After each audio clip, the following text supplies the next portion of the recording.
Well, hello Healthizen. Welcome back to Dear Doctor bersama saya Dr. Aryani. Saya kebagian tugas jaga lagi nih di Dear Doctor, dan buat yang baru gabung di Dear Doctor, langsung aja bisa kasih konsultasi kalian ke saya via Instagram dan Twitter yang pasti akan saya jawab. Sebelum saya mulai menjawab pertanyaan, saya nggak akan bosan untuk mengingatkan kalian pakai maskermu untuk kesehatanmu dan selalu terapkan 5M ya. Oke, pertanyaan pertama kita lihat ya. Datang dari @bapakbaru. Dear Doctor, anak saya belum genap berusia 12 tahun. Apakah dia boleh vaksinasi COVID? Vaksin apa yang baik? Nah, Dear Bapak Baru, di sini memang ada sedikit diskusi ya mengenai anak-anak yang belum genap berusia 12 tahun.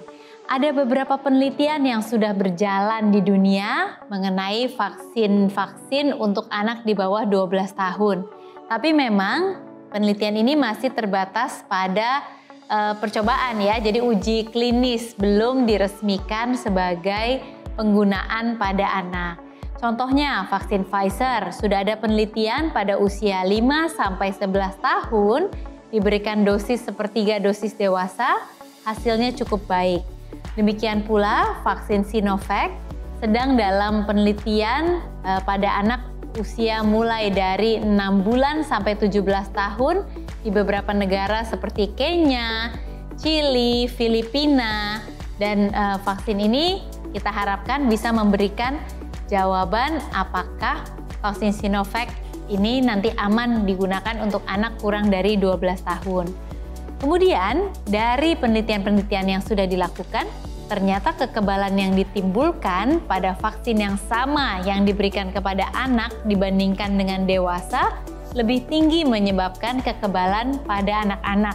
Jadi kita masih berharap ya pada penelitian-penelitian ini, dan semoga apabila vaksin tersebut terbukti aman bagi anak, bisa segera diberikan pada anak-anak di Indonesia. Kita tunggu resminya. Next, pertanyaan selanjutnya dari @mirasantika. Dear Doctor, jika ada gejala yang timbul pasca vaksinasi, apakah anak perlu diberikan obat-obatan? Nah, biasanya gejala-gejala yang timbul pasca vaksinasi itu bisa demam, kemudian bisa bengkak pada lokasi suntikan, bisa juga ada pusing atau sakit perut. Umumnya KIPI atau kejadian ikutan pasca imunisasi ini akan menghilang dalam waktu 24 sampai 48 jam. Dan karena itu kita lihat kalau obat itu diberikan setelah munculnya gejala, misalnya setelah munculnya demam, boleh, apalagi kalau anak merasa tidak nyaman.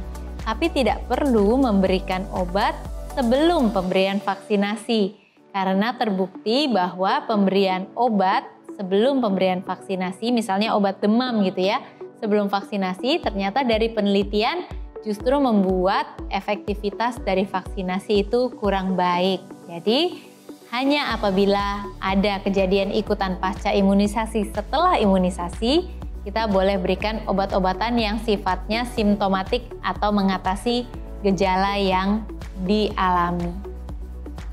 Oke, pertanyaan ketiga ya, dari Felizeta. Dear Doctor, anak saya penderita asma namun jarang kambuh. Apakah dia boleh divaksinasi? Oke, Dear Felizeta, umumnya vaksinasi itu boleh dilakukan selama itu bukan reaksi hipersensitivitas terhadap vaksin. Memang seorang anak yang mengalami asma biasanya memiliki dasar alergi atau hipersensitivitas. Tapi apabila alergi atau hipersensitivitas itu bukan terhadap vaksin sebelumnya, maka pada umumnya tidak apa-apa. Bila tidak yakin, coba pastikan dulu ke dokternya masing-masing. Oke? Semoga menjawab ya. Oke, selanjutnya ada kiriman voice note nih dari @dipodias. Kita dengarkan dulu ya. Dokter, saya Dipodias. Apakah jika anak sudah divaksin bisa berolahraga dan bermain di luar atau main ke mall? Terima kasih dokter. Dear Dipodias, jadi seorang anak yang sudah divaksin sama seperti vaksin-vaksin lain, yang namanya vaksinasi itu tidak menghilangkan sama sekali risiko seorang anak untuk terkena penyakit. Tapi memang vaksin akan menurunkan risiko tersebut. Jadi tetap harus berhati-hati.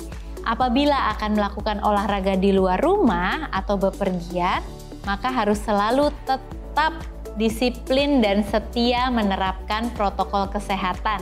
Jangan sampai lupa, jangan sampai lepas. Dan pastikan bahwa seluruh anggota keluarga yang di rumah juga sudah divaksinasi. Sehingga apabila ada sekelompok orang yang sudah divaksinasi, maka orang-orang tersebut akan saling melindungi dari risiko infeksi dan dalam hal ini risiko infeksi COVID-19. Oke Dias? Nah, next pertanyaan dari @siska13. Dear Doctor, benarkah vaksinasi COVID-19 bisa menimbulkan efek samping berupa diare? Bagaimana penanganan pertama jika anak mengalami diare di tengah situasi pandemi semacam ini? Pertanyaan yang baik sekali ya. Dear Siska, memang vaksinasi COVID-19 itu juga tidak terlepas dari risiko kejadian ikutan pasca imunisasi, sama seperti vaksin-vaksin lainnya. Namun, salah satu efek samping yang mungkin terjadi meskipun tidak sering, memang diare. Apabila si anak terjadi diare atau mengalami diare setelah vaksinasi, maka yang harus kita lakukan adalah 1. Pastikan bahwa dia tidak dehidrasi. Artinya asupan cairan harus bisa mengimbangi keluarnya. Dan kalau bisa jangan berikan cairan biasa, tapi kita harus berikan cairan elektrolit juga alias oralit dan cairan rehidrasi oral yang kadang-kadang sudah tersedia dalam bentuk botol. Dengan demikian, berapapun cairan diare yang keluar, maka akan digantikan dengan cairan elektrolit yang sama. Karena ingat bahwa yang keluar itu bukan air, jadi tidak cukup kalau kita gantikan dengan air saja. Selain itu, kita juga pastikan bahwa anak bisa mendapat zinc. Zinc itu biasanya diberikan 10 mg pada usia 6 bulan ke bawah dan 20 mg pada usia 6 bulan ke atas. Yang ketiga, jangan lupa nutrisinya harus baik. Jangan sampai karena anak mengalami diare kemudian dia jadi tidak diberi makan karena takut diarenya bertambah berat atau susunya justru diencerkan. Malah si anak kekurangan kalori dan badannya tidak bisa memulihkan diri dari diarenya. Oke, mudah-mudahan menjawab ya. Kita lihat siapa lagi yang bertanya ya berikutnya dari @Risa Karumin. Dear Doctor, apa obat alergi untuk anak saya yang kalau kena debu langsung batuk dan gak berhenti-berhenti? Anak-anak yang alergi ini memang ada bermacam-macam alergen yang membuatnya kumat ya atau muncul gejala. Ada yang kena debu, ada yang kena bulu hewan, misalnya bulu anjing atau bulu kucing. Kemudian ada juga yang mengalami alergi kalau makan makanan tertentu seperti seafood.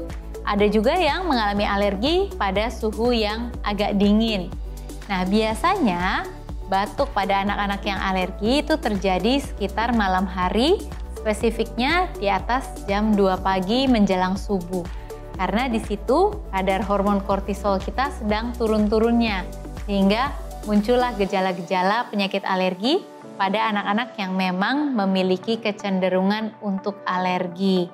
Nah, apabila anak mengalami hal tersebut, maka nomor 1 adalah hindarkan alergennya. Jangan sampai anak berkontak dengan alergen tersebut, misalnya debu gitu ya. Lakukan pembersihan yang baik. Yang sering dilupakan adalah gorden di rumah. Kalau spray mungkin diganti secara berkala. Tapi gorden biasanya tidak diganti secara berkala atau dicuci secara berkala. Sehingga kita harus ingat, minimal harus dilakukan vakum secara berkala. Dan apabila gejala alergi tidak berhenti-henti atau tidak mungkin untuk menghindarkan alergen, maka boleh dibawa ke dokter anak untuk diperiksa dan dinilai lebih lanjut apakah diperlukan obat-obat untuk membantu dan mendukung. Baik, mudah-mudahan menjawab, mudah-mudahan bermanfaat. Ternyata waktu jaga saya sudah habis Healthy Zen. Tapi tenang aja, karena Dear Doctor tetap menunggu konsultasi dari kalian semua yang akan dijawab di episode selanjutnya. Semoga yang saya share hari ini sudah bisa menjawab semua pertanyaan kalian ya. Kita akan ketemu lagi di episode selanjutnya. Saya Dr. Aryani pamit. We share because we care. Bye!